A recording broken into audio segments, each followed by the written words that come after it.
Rise and shine mga ka-RSP, narito na po ang araw-araw nating inaabangang gabay, patnubay palala at prediksyon ni Master Hans Kua ngayong araw ng August 20, Wednesday.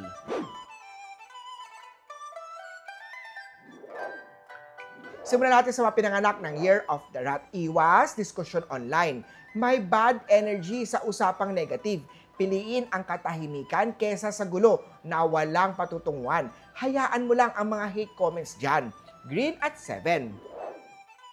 Kay off naman tayo, ayusin ang records. May nawawalang detalye na kailangan isaayos agad. Sa linaw ng dokumento, nariyan din ang proteksyon laban sa aberya. White at 4. Kay Tiger naman tayo, wag iwanang bukas ang file o chat sa sensitibong trabaho. Maselan ang buwan na ito. Ingatan ang tiwala na binigay sa'yo. Blue at 9. Kay Rabbit naman tayo, i-review ang project. May lumalapit na inspeksyon o assessment. Mas mabuting handa kesa magulat sa hindi inaasahan. Violet at 2. Kay Dragon naman tayo, tumahimik muna. Hindi lahat ng opinion ay kailangan sabihin. Silence isn't weakness. It's wisdom choosing its moment. Cream at 5. Kay Snake naman tayo, stick to your routine ngayong linggo. Ang pagiging maingat ay mas mahalaga kesa sa bagong opportunity na alanganin ka naman. Gold at 3. Kay Horse naman tayo, kapag hindi mo siya nararamdaman o maramdaman, baka hindi na siya para sa'yo.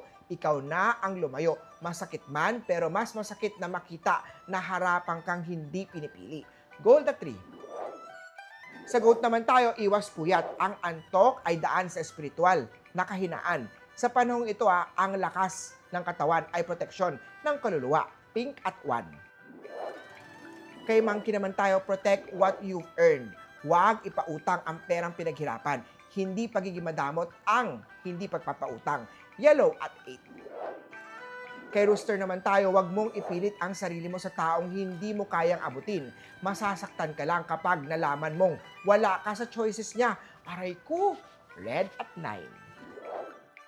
Kay Dog naman tayo, take it slow and steady today, especially sa finances at emosyon. Huwag i-pressure ang sarili. Small steps lead to big wins. Silver at 8. Kay Pig naman tayo, huwag mong subukan ayusin ang taong pinili kang saktan. Respect yourself and protect your heart laban sa mga hindi ka naman deserve. Beige at 5. Muli po, ito po yung mga gabay, patnubay, palala at prediksyon lamang ni Master Hans Kua. Nasa iyong mga kamay nakasalalay ang inyong tagumpay. Kaya always be positive at i-claim ang mga swerte, mga ka-RSP.